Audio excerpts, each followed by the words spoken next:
한 번은 어떤 성도분께서요, 다음과 같이 저에게 질문을 하신 적이 있었습니다. 목사님, 구원받은 우리가 죽어서 하늘에 가게 되면 하늘에서 과연 무슨 일을 가장 많이 하게 될까요?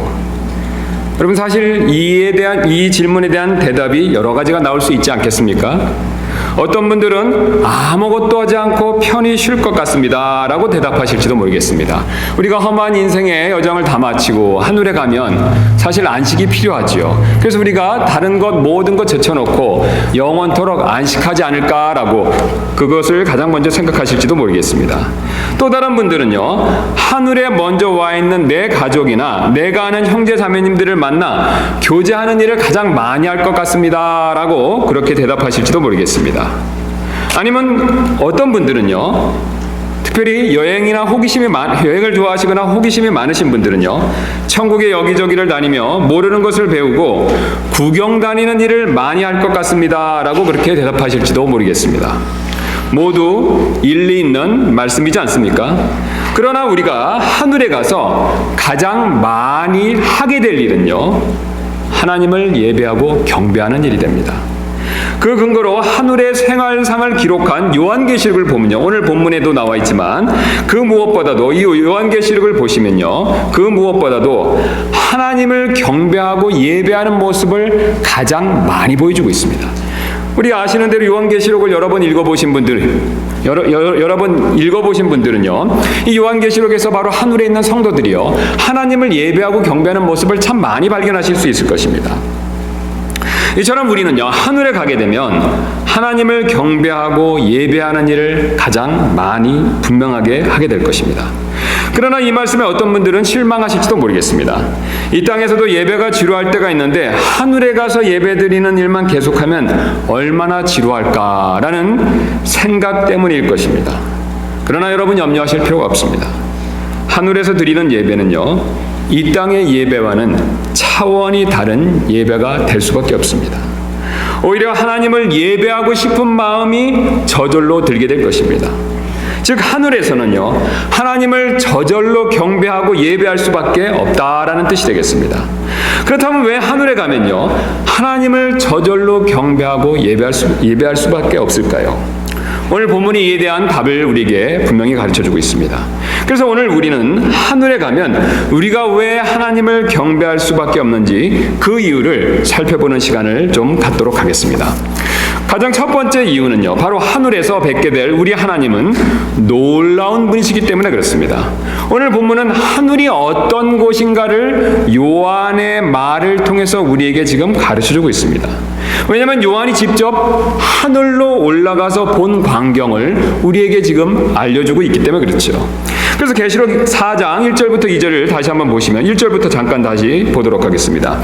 이 일들 뒤에 내가 바라보니 보라, 하늘에 한 문이 열려 있더라. 내가 들은 첫째 음성 곧 나팔 소리같이 내게 이야기하던 음성이 이르되 이리로 올라오라. 이후에 반드시 일어날 것들을 내가 내게 보이리라 하더라. 지금 요한은요, 영 가운데 있었는데 어떤 상태인지 우리가 정확히 모르겠습니다.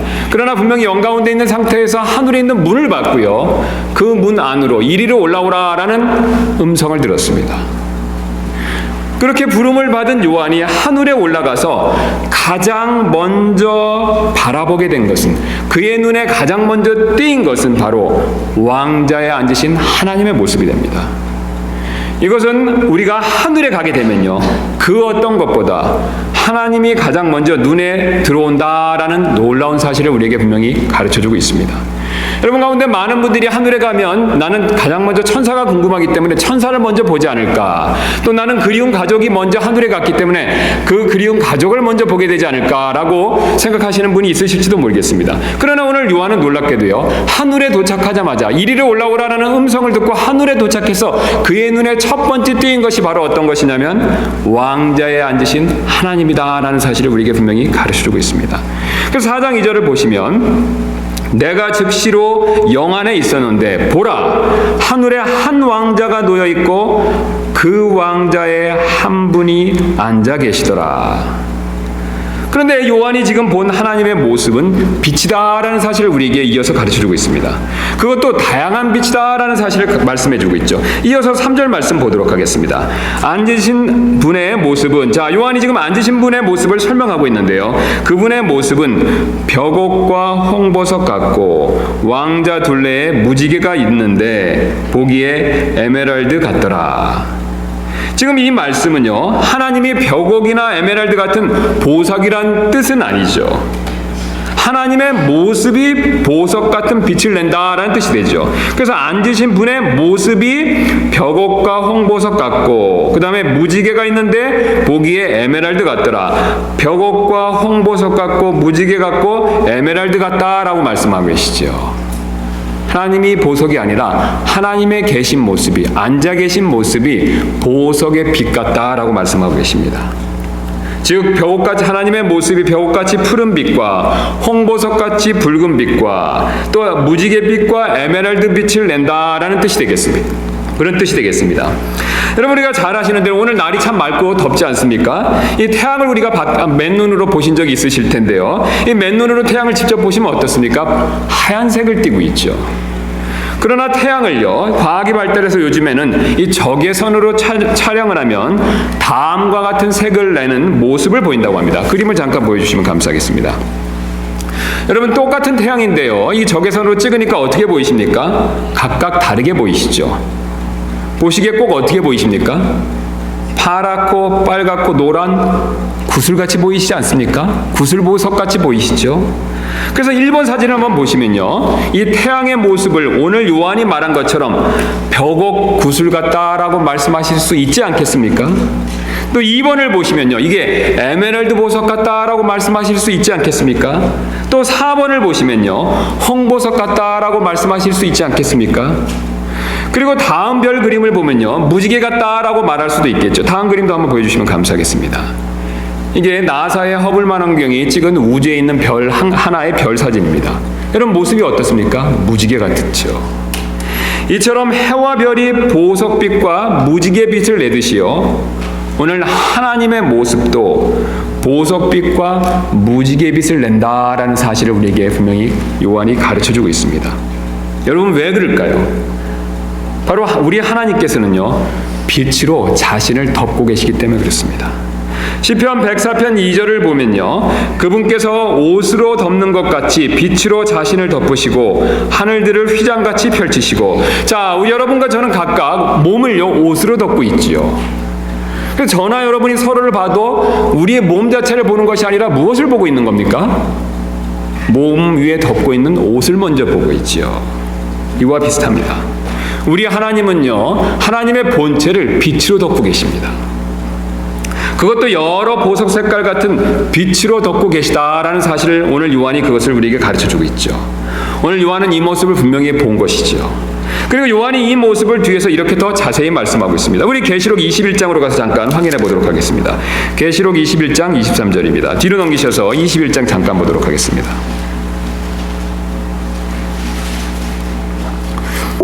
21장 23절 말씀 보시면요, 그 도시는 해와 달이 안에서 비출 필요가 없었으니. 그래서 그 하늘에 있는 예루살렘, 하늘에 있는 천성에는요, 해와 달이 그 도시 안에서 빛을 비출 필요가 없다라고 말씀하고 있죠. 그 이유가 이어져서 나오고 있습니다. 이는 하나님의 영광이, 곧 하나님이 빛이 그 도시를 밝혀 주었고 어린 양께서 그 도시의 광채이시기 때문이라. 지금 태양이 우리 지구에 빛을 주는 역할을 하듯이요, 하나님의 도시, 하늘의 도시에서요, 하나님 스스로가 빛을 주는 해와 같은 역할을 하고 있다라고 말씀하고 계십니다. 하나님께서 빛을 주실 때 그 빛의 광채 역할을 또한 하나님의 어린 양께서 담당하고 계시다라고 말씀하고 계시죠. 그 다음에 위로 올라가셔서 11절 말씀 보도록 하겠습니다. 계시록 21장 11절입니다. 그 도시에 하나님의 영광, 빛이 있더라. 그것의 빛은, 자, 그 다음에 뭐라고 말씀하시는지 유심히 보실 필요가 있습니다.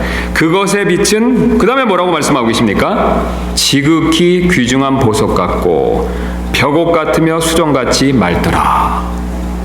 여러분, 지금 놀라운 사실을 우리에게 가르쳐주고 계시지 않습니까? 이 지구는요, 태양빛에 의해서 빛을 보는데요. 태양빛은 하얀색이죠. 노란색이죠. 석양이 질 때 빨간색 정도 되지 않습니까? 그런데 하늘에서요, 하나님께서 빛을 주시는데요. 그 빛은요, 보석빛과 같다는 것이죠. 무지개 빛과도 같다는 것입니다. 형형색색 이루 말할 수 없는 빛과 빛으로서 하늘의 도시를 덮고 계시다는 것이죠. 하늘은 이처럼 형형색색의 보석빛이 가득한 곳이 됩니다. 왜냐하면 우리 하나님께로부터요, 이런 빛들이 나오고 있기 때문에 그렇습니다. 그리고 우리는 하늘에서 이런 하나님의 아름다움을 볼 때 그분을 사실 경배할 수밖에 없게 될 것입니다. 여러분, 우리가 형형색색의 아름다운 보석을 볼 때 여러분 어떻습니까? 고가의 보석을 볼 때 경탄이 나오시죠? 예, 물론 비싸서 이 값이 너무 비싸기 때문에 깜짝 놀라서 경탄에 말이 나올 수도 있지만요. 그 아름다움을 볼 때 어떻습니까? 정말로 아름답구나 라는 경탄이 나오지요. 또한 앞에서 본 형형색색의 태양빛과 무지개빛의 별을 보셨을 때 어떻습니까? 역시 대단하다라는 감탄이 나오시지 않습니까? 여러분, 그렇다면요, 이런 빛들을 만드신 하나님께서는요, 이런 빛보다 얼마나 더 놀랍고 아름다운 빛 가운데 거하시겠습니까? 이런 모든 보석의 빛과 별들의 빛을 만드신 그 주님께서는요, 그런 빛보다 더 아름답고 이루 말할 수 없는 형형색색의 빛 가운데 계신다는 것이죠. 우리는 이런 하나님의 영광의 빛을 볼 때 분명히 감탄할 수밖에 없을 것입니다. 그래서 성경에서는 이 하나님의 영광을 본 적이 있었던 에스겔, 다니엘, 이 요한은요, 다 예외 없이 그것을 보자마자 엎드려 경배하는 모습을 보여주고 있습니다. 여러분, 사실 우리도 마찬가지가 될 것입니다. 우리 각자가 여기 있다가 오늘 당장 주님이 오셔서 우리를 하늘로 불러 올라 들리게 하신다면요, 오늘 우리는 요한이 본 것처럼 하늘에서 가장 먼저 영광 가운데 계신 주님을 첫 번째로 보게 될 것입니다. 그런데 오늘 요한이 보았던 것처럼 형형색색의 보석빛을 내는 그 아름다운 모습을 가지고 계신 하나님을 보게 됐을 때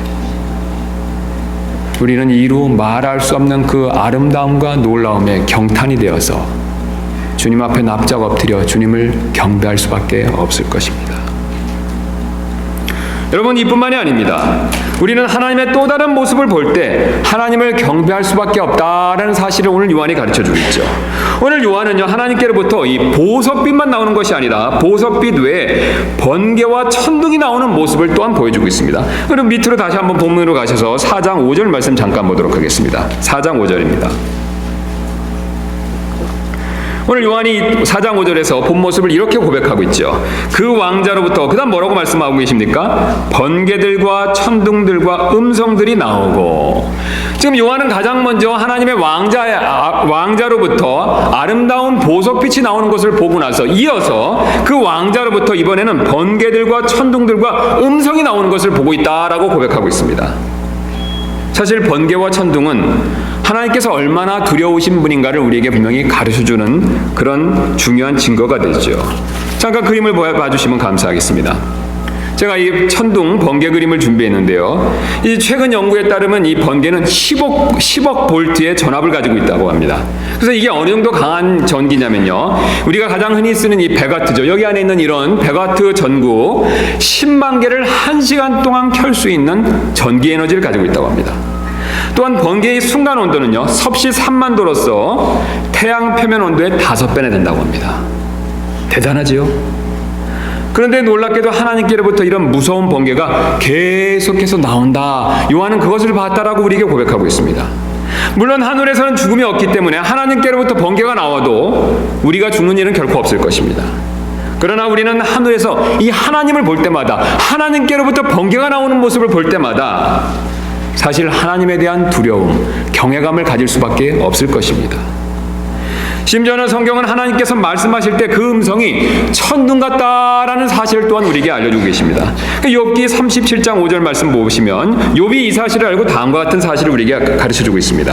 하나님께서는 자신의 음성으로 놀랍게 천둥 소리를 내시며 또 우리가 이해할 수 없는 큰 일들을 행하시나니, 지금 하나님께서 말씀하시는데 그 음성의 소리가 천둥 소리를 낸다라고 말씀하고 계시죠. 물론 하나님께서 늘 천둥 소리처럼 크게 말씀하시는 것은 아닐 것입니다. 작게 말씀하실 때는 우리가 보통 말하는 것처럼 그렇게 말씀하시겠죠. 그러나 주님께서 일단 크게 말씀하시기 시작하시면 천둥 소리같이 그렇게 큰 소리로 말씀하신다라는 사실을 우리에게 보여주고 있습니다. 이를 시내산에서 경험했던 이스라엘 백성은 이렇게 고백한 적이 있습니다. 출애굽기 19장 16절부터 17절입니다. 셋째 날 아침에 천둥과 번개와 짙은 구름이 산 위에 있고 나팔 소리가 심히 크므로 진영에 있던 온 백성이 떨더라. 모세가 하나님과 만나려고 백성을 데리고 진영에서 나오매 그들이 산 기슭에 섰더라. 이어서 히브리서 12장 19절입니다. 그 음성을 들은 자들은 더 이상 자기들에게 말씀하지 마시기를 간청하였으니. 이어서 히브리서 12장 21절입니다. 그 광경이 이같이 무서웠으므로 모세도 이르되 내가 심히 두렵고 떨린다 하였느니라. 여러분, 지금 모세가 무엇을 얘기하고 있습니까? 시내산에서 천둥 소리 가운데 말씀하시는 주님의 음성을 들었던 것이죠. 근데 그것을 듣고 그조차도 심히 두렵고 떨렸다라고 그 사실을 고백하고 있습니다. 이처럼 우리는 하늘에서 하나님의 보석처럼 아름다운 영광을 보게 될 뿐만 아니라요, 천둥 번개 같은 두려움, 영광도 분명히 보게 될 것입니다. 그리고 이런 하나님의 모습을 볼 때마다 하나님을 경외하며 우리는 경배할 수밖에 없을 것입니다.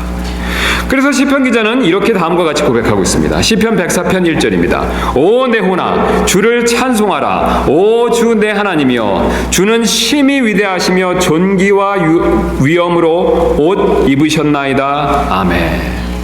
여러분, 이것뿐만이 아닙니다. 우리는 또 다른 이유로 인해서 하나님을 하늘에서 엎드려 경배할 수밖에 없을 것입니다. 바로 하나님께서 절대 주권자이심을 우리가 분명히 알게 되기 때문에 우리는 주님을 경배할 수밖에 없을 것입니다. 요한은 지금 하나님께서 왕자 안에 계신다라는 사실을 특별히 강조해서 말씀하고 있습니다. 이것은 하나님께서 절대 주권자다라는 사실을 우리에게 가르쳐주고 있는 내용이 됩니다. 그 근거로 시편 47편 8절 말씀 보시면요, 하나님께서 이교도들을 통치하시며 하나님께서 자신의 거룩함의 왕자에 앉아 계시는도다. 시편 103편 19절입니다. 주께서 자신의 왕자를 하늘들에 예비하셨으므로 그분의 왕국이 모든 것을 다스리는도다. 그래서 하늘의 하나님께서는요, 서 계시는 것이 아니라 왕자에 앉아 계십니다. 이 왕자는 왕만 앉을 수 있는 자리죠. 왕자에 앉은 왕은요, 세상을 통치하는 사람이죠. 그러나 만왕의 왕이신 하나님께서는 하늘의 왕자에 앉아 계시고요, 그리고 하늘의 왕자에 앉으셔서 이 세상 모든 것들을 통치하고 계시죠. 우리는 그 하나님을 뵙게 되었을 때, 그 하나님을 보게 되었을 때 우리는 저절로 경배할 수밖에 없다는 것입니다. 여러분, 지금 사도 요한이 있었던 시대는요, 로마 시대가 됩니다. 로마는 이 세상 통치의 절정이 되죠. 사실 이 세상에서 로마보다 국가로서 더 큰 영광을 누린 나라가 없습니다. 다니엘도 그 사실을 대언을 통해서 얘기해줬죠. 또 이 세상 역사가 그것을 증명하고 있습니다.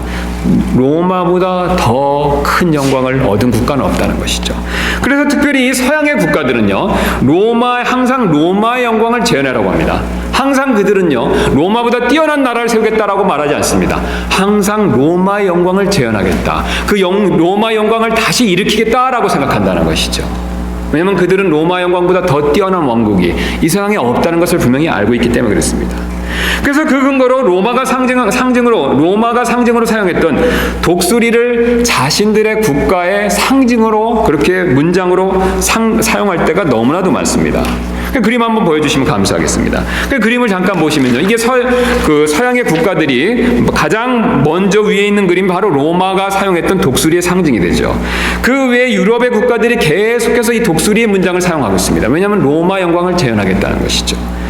심지어는 러시아조차도, 소련이 망하고 새로 생긴 러시아조차도 바로 독수리의 문양을 쓰고 있죠. 게다가 놀랍게도 미국조차도 독수리의 문양을 씁니다. 로마의 영광을 재현하겠다는 것이죠. 그런데 흥미로운 사실은 이 독수리가 바로 오늘 하늘에서 하나님께 영광을 돌리는 모습을 보여주고 있습니다. 우리 계시록 다시 한번 가셔서 4장 6절부터 다시 한번 말씀을 살피도록 하겠습니다. 그 왕자 앞에 수정 같은 유리바다가 있고 왕자 한가운데와 왕자 둘레에는 앞뒤에 눈이 가득한 네 짐승이 있더라. 7절입니다. 첫째 짐승은 사자 같고 둘째 짐승은 송아지 같으며 셋째 짐승은 사람 같은 얼굴을 가졌고, 그 다음에 넷째 짐승은 날아다니는 뭐라고 말씀하고 있습니까? 독수리 같더라 얘기하고 있죠. 그런데 이 독수리 같은 네 가지 종류의 짐승, 그중에 독수리 같은 짐승이 있는데요. 이 네 짐승이 무엇을 하냐면요. 4장 8절입니다. 네 짐승이 저마다 자기 둘레 6날개를 가졌고 그것들의 안쪽에는 눈들이 가득하더라. 그것들이 밤낮 쉬지 않고 이르기를 거룩하다 거룩하다 거룩하다 주 하나님 전능자여 그분은 전에도 계셨고 지금도 계시고 앞으로 오실 이시로다. 아멘. 여러분 지금 무엇을 얘기하고 있습니까? 이 네 짐승이요 바로 하나님의 영광을 찬양하고 있죠. 우리는 이 네 짐승이 스랍이라는 것 정도밖에 알지 못합니다. 그 이상은 성경에 침묵하고 있기 때문에 우리가 구체적으로 이 네 짐승의 정체가 무엇인지는 잘 모르죠. 왜냐하면 이 짐승은 하늘에만 하나님의 왕자 앞에만 존재하는 짐승이기 때문에 그렇습니다. 요한은 분명히 이것을 봤습니다. 에스겔도 본 적이 있죠. 이사야도 본 적이 있습니다. 그러나 이것을 제대로 설명할 방법이 없었습니다. 왜냐하면 이 땅에는요 이 짐승과 비교할 수 있는 비슷한 그 어떤 것도 없기 때문에 그렇죠. 그러나 성경이 우리에게 분명히 가르쳐주는 것은요 이 짐승들은 세상의 권세들을 상징한다는 것이죠. 세상의 권세를 상징하는 이 짐승들이 지금 하나님 앞에서 무엇을 하고 있습니까? 하나님을 찬양한다는 것이죠. 하나님께 영광을 돌린다는 것입니다. 그것도 쉬지 않고 밤낮으로 하나님을 찬송하는 그런 찬송을 드리고 있다는 것이죠. 이것은 바로 우리 하나님께 이 세상의 모든 주권이 있다라는 사실을 우리에게 분명히 가르쳐주는 내용이 됩니다. 즉 왕자에 앉으셔서 이 짐승들의 경배를 받은 하나님께서는요 절대 주권자이시다라는 사실을 우리에게 분명히 보여주고 있지요. 그러나 어떤 분들은요 하나님께서 절대 주권자이시기 때문에 우리가 엎드려 하늘에서 경배할 수밖에 없다라는 사실에 약간의 반감을 느끼실지도 모르겠습니다. 여러분 그런 생각 혹시 가지신 적 있지 않습니까? 하나님 앞에 납작 엎드려 우리는 경배해야 되는데요 이 경배하기가 싫을 때가 있죠. 나도 모르게 내 마음 안에 약간의 반감이 생길 때가 있지 않습니까? 사실 우리가 그런 반감을 느끼는 이유는요 절대 주권자는 항상 독재자다라는 그런 선입관을 가지고 있기 때문에 그렇습니다. 쉬운 예로 북한의 김정은은 북한에서 절대 주권자가 되죠. 북한에서는 그 김정은의 한마디 한마디가 법이 되지요. 그는 절대 권력을 휘두르는 사람이 됩니다. 그러나 우리는 그가 가진 절대 권력에 대해서 반감을 가집니다. 여러분 왜 그렇습니까? 왜 그렇습니까? 그는 잔인한 독재자이기 때문에 그렇죠. 또한 쉬운 예로 한국에서 물의를 일으키고 있는 지금 한진그룹 회장님도 그 회사에서는 절대 주권자죠. 제가 말씀을 좀 들어보니까 우리 회장님께서 이 많은 사람들부터 많은 반감을 갖게 만든다라는 얘기를 들은 적이 있었습니다. 왜 많은 사람들로부터 그런 반감을 느끼냐면요 바로 비인격적인 독재 경영을 하고 있기 때문이라는 것이죠. 여러분 그러나 우리 하나님께서는요 이런 류의 주권자가 아니시라는 것이죠. 우리 하나님은 능력만 뛰어나신 것이 아니라 인품도 뛰어나신 분이십니다. 그 근거로 우리에게 아들을 주신 것을 우리는 곰곰이 잘 생각해 볼 수가 있습니다. 로마서 5장 10절은 이렇게 말씀하고 계시죠. 이는 우리가 원수였었을 때 하나님의 아들의 죽음으로 말미암아 하나님과 화해하게 되었을진데 화해하게 된 자로서 더욱더 그분의 생명으로 말미암아 구원을 받은 것이기 때문이라. 요한일서 4장 9절입니다. 하나님께서 자신의 독생자를 세상에 보내사 우리가 그분을 통해 살게 하셨은즉 이것 안에서 하나님의 사랑이 우리를 향해 나타났느니라. 아멘. 여러분 지금 하나님께서는 절대 주권을 가지고 계시지만요 그분은 또한 절대적인 사랑을 가지고 계십니다. 그분은 이 세상에 있는 그 어떤 독재자와 같이 전행적으로 자기 마음대로 자기 원하는 대로 모든 것을 행하는 분이 아니시라는 것이죠. 그분의 한 손에는 절대적인 모든 것을 하실 수 있는 권한이 있지만요 그분의 다른 손에는 우리를 향한 절대적인 사랑이 있다는 것이죠. 여러분 이것이 바로 우리가 주님 앞에 엎드려 주님을 경배해야 될 이유가 된다는 것입니다. 여러분 우리 김정은 위원장이요 이 자신의 원수를 위해서 자신의 아들을 줄 수 있겠습니까? 또 우리 아까 말씀드린 한진그룹 회장님이요 자신을 반대하는 사람을 위해서 자신의 두 딸을 죽게 할 수 있겠습니까? 분명히 그렇게 할 수 없을 것입니다. 그러나 우리 주님께서는 그렇게 하셨습니다. 우리가 원수였었을 때 사실 주님께서는 자신의 절대 주권으로 우리를 지금 당장 지옥에 보내실 수도 있었지만 하나님께서는 우리를 또한 절대적으로 사랑하셨기 때문에 오히려 우리 원수된 우리를 위해서 아들을 보내주시고 우리를 하나님의 양자로 삼아주셨습니다. 우리 하나님은 절대로 이 세상의 독재자와 같은 분이 아니십니다. 독재적인 주권자가 아니시라 오히려 사랑의 주권자가 되시죠. 이 사실을 우리는 하늘에서 명확하게 더 분명히 알게 될 것이기 때문에 주님을 사실 경배할 수밖에 없게 될 것입니다. 그래서 우리가 이어지는 계시록 5장 11절부터 14절 말씀 다시 한번 가서 보도록 하겠습니다. 하늘에서 바로 이런 찬송이 울려 퍼지는 모습을 요한이 보고 그것을 우리에게 가르쳐 주는데요. 5장 11절입니다. 또 내가 보고 왕자와 짐승들과 장로들을 둘러싼 많은 천사들의 음성을 들었는데 그들의 수는 만만이요 천천이더라. 그들이 큰 음성으로 이르되 죽임을 당하신 어린 양께 권능과 부와 지혜와 힘과 존귀와 영광과 찬송을 받기에 합당하시도다 하더라. 또 내가 들으니 하늘과 땅 위와 땅 아래에 있는 모든 창조물들과 바다에 있는 것들과 그것들 안에 있는 모든 것들이 이르되 왕자에 앉으신 분과 어린 양께 찬송과 존귀와 영광과 권능이 영원 무궁토록 있으리로다 하더라. 이에 네 짐승이 이르되 아멘하고 24장로가 엎드려 영원 무궁토록 살아계시는 그분께 경배하더라. 아멘. 여러분, 하늘에선 이렇게 주님에 대한 찬양과 경배가 울려 퍼지고 있습니다. 특별히 우리를 구원하신 하나님의 어린 양으로 인해서 하나님을 더 높이고 있다는 것이죠. 여러분, 우리도 그 경배에 참여하는 날이 곧 오게 될 것이죠. 우리가 그것을 생각한다면 지금 이 땅에서부터 우리는 주님을 높일 필요가 반드시 있습니다. 우리를 구원하신 예수 그리스도를 통해서 항상 하나님께 영광 돌릴 필요가 반드시 있지요. 여러분, 이것이 다가 아닙니다. 우리는 하늘에서 또 다른 이유로 인해서 하나님을 엎드려 경배할 수밖에 없게 될 것입니다. 바로 우리가 절대적으로 아무것도 아니다라는 사실을 분명히 알게 될 때 사실 우리는 주님을 엎드려 경배할 수밖에 없다라는 뜻이 되겠습니다. 여러분, 제 키가 175cm 정도 되는데요. 제가 한국 사람 기준으로 키가 작다고 생각을 해본 적은 없었습니다. 물론 요즘엔 저보다 더 크신 분이 많은데 제 시대를 기준으로 제 나이 연령대를 기준으로 했을 때 제 키가 작은 키는 아니었습니다. 그런데 제가 이 미국에서 이 학교 근처 지역교회를 다닌 적이 있었는데요. 그 교회에 정말로 키가 큰 형제님이 있으셨습니다. 거의 2m 정도 되는 분이셨는데요. 키가 저보다 머리 하나 정도 더 크셨고요. 악수를 할 때 손가락을 보니까 제 손가락이 2개를 합쳐놓은 것 같았습니다. 손가락 하나가. 보통 때는 안 그랬는데 그 형제님 옆에 서기만 하면요, 설 때마다 점점 작아지는 제 자신을 느낀 적이 있었습니다.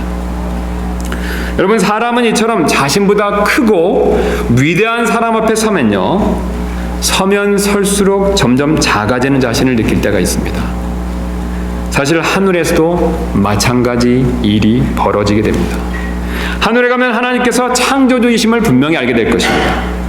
우리를 어머니의 태에서 하나님께서 어떻게 지으셨고 이 세상 만물을 어떻게 다스리는지 하나님께로부터 우리는 직접적인 설명을 듣게 될 것이죠. 우리가 욥기를 보시면 하나님께서 무려 38장부터 41장에 걸쳐서 4장에 걸쳐서 하나님께서 욥에게 질문하시는 내용이 나옵니다. 우리 잠깐 시간을 내서 욥기 38장 한번 가도록 하겠습니다. 하나님께서 욥에게 창조의 신비로운 일들에 대한 질문을 하고 계시죠. 우리 욥기로 잠깐 가서 살펴보도록 하겠습니다.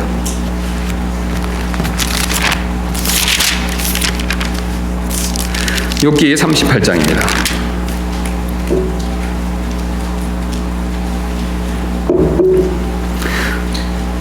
하나님께서 욥에게 나타나서 이런 질문을 지금 하고 계십니다. 욥기 38장 1절입니다. 그때 주께서 회오리 밤 속에서 욥에게 응답하여 이르시되 지식이 없는 말들로 이치를 어둡게 하는 이자는 누구냐? 이제 남자답게 허리를 동이고 내가 내게 물을 터이니 너는 내게 대답할지니라. 지금 하나님께서 이 세상을 만드셨고 이 만드신 원리에 대해서 그것에 대해서 욥 내가 과연 아느냐라는 것을 역으로 질문하고 계시죠. 질문의 내용을 잠깐 보도록 하겠습니다. 내가 땅의 기초들을 놓을 때 내가 어디 있었느냐?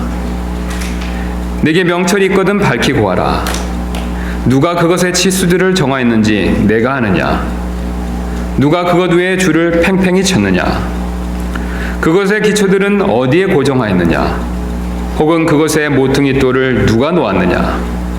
어느 때 새벽별들이 함께 노래하고 하나님의 모든 아들들이 기뻐 소리를 질렀느냐? 혹은 바다가 태에서 나오는 것 같이 터져 나왔을 때 누가 문들로 그것을 막았느냐? 어느 때 내가 구름으로 그것의 옷을 만들고 짙은 어둠으로 그것을 위해 포대기를 만들며 그것을 위해 내가 지정한 곳을 터지게 하고 빗장들과 문들을 세우고 이르기를 내가 여기까지만 오고 더 멀리는 가지 못하리니 너의 교만한 파도가 여기서 그칠지니라 했느냐. 내 날이 시작된 이래로 내가 아침에 명령한 적이 있으며 동트는 때로 하여금 제 처소를 알게 하며 땅의 끝을 굳게 붙들게 하고 그곳에서 사악한 자를 흔들어 떠나게 한 적이 있느냐. 그것이 변하여 봉인한 데 쓰는 진흙이 되었으며 그것들의 옷같이 서 있느니라. 사악한 자들에게 그것들을 비추던 빛이 차단되고 높이 든 팔이 꺾이리로다. 내가 바다의 샘들 속에서 들어간 적이 있느냐? 혹은 내가 깊은 곳을 찾아다니며 거닌 적이 있느냐? 사망의 문들이 내게 열린 적이 있느냐? 혹은 내가 사망의 그늘의 문들을 본 적이 있느냐? 내가 땅의 너비를 깨달아 안 적이 있느냐? 내가 그것들 모두 알거든 밝히 구할지니라. 여러분, 지금 욥에게 하나님께서 놀라운 말씀을 하고 계시지 않습니까? 욥은 이 질문을 받고 아무런 대답을 하지 못했습니다. 왜냐하면 이것은 창조의 비밀이기 때문에 그렇다는 것이죠. 여러분, 그런데 놀라운 사실은요, 우리가 하늘에 가서 창조주 하나님을 뵙게 되었었을 때, 우리가 이것에 대한 모든 궁금한 질문을 주님께 드렸었을 때, 주님은 이 모든 것을 우리에게 가르쳐 주실 것입니다. 우리가 이 질문에 대한 답을 얻었을 때 우리는요, 우리 하나님은 내가 생각했던 것보다 훨씬 위대하신 분이시다라는 사실을 점점 매 순간 깨닫게 될 것입니다. 반면 나는 아무것도 아니다라는 사실을, 그것을 더 분명히 느끼게 될 것입니다. 주님에 대해서 알면 알수록 주님은 높고 나는 점점 아무것도 아니구나 라는 사실을 분명히 깨닫게 된다는 뜻이 됩니다. 여러분, 하늘에서는요, 하나님의 위대하심을 한없이 깨닫게 됩니다. 반면 하늘에서는요, 우리가 아무것도 아니라는 사실을 또한 한없이 깨닫게 된다는 것이죠. 그래서 우리는 하늘에서, 우리는 하나님 앞에서 우리는 먼지이며 벌레다라는 사실을 분명히 고백할 수밖에 없을 것입니다. 여러분, 우리가 이런 이유로 인해서 우리는 하늘에서 하나님을 경배할 수밖에 없습니다. 게다가 우리 삶에서 하나님께서 우리를 어떻게 이끄셨는지 모든 내용을 또한 듣게 될 것입니다. 우리가 종종 살아가면서 이 세상에 어려운 일을 겪을 때가 있죠. 분명히 여러분이 있습니다.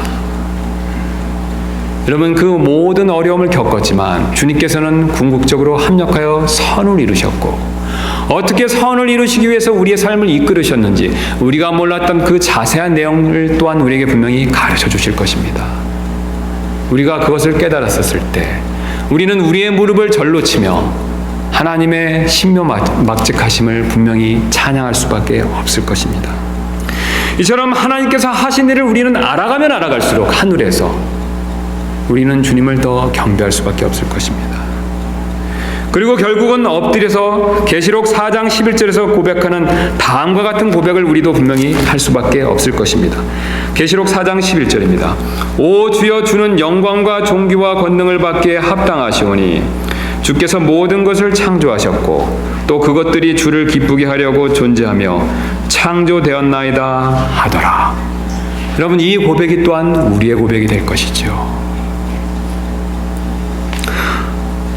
오늘 우리는 이처럼 우리가 하늘에서 하나님을 경배할 수밖에 없다라는 여러 가지 이유들을 살펴봤습니다. 여러분, 그 하나님은 하늘에도 계시지만 또한 교회 가운데 지금 우리 앞에 분명히 우리와 함께 계십니다. 하나님은 멀리도 계시지만 또한 가까이 계시는 분이시죠. 그분은 지금 이 자리에 우리와 함께 하십니다. 그리고 우리로부터 경배와 찬양과 영광을 받기를 원하시죠.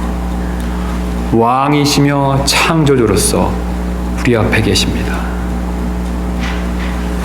우리가 그런 주님을 지금 이 자리로부터 계신 것을 믿고 우리가 그 주님을 지금 이 자리에부터 경배하는 삶을 살 필요가 분명히 있을 것입니다. 그런 저와 여러분들 되시기를 주님의 이름으로 소원합니다.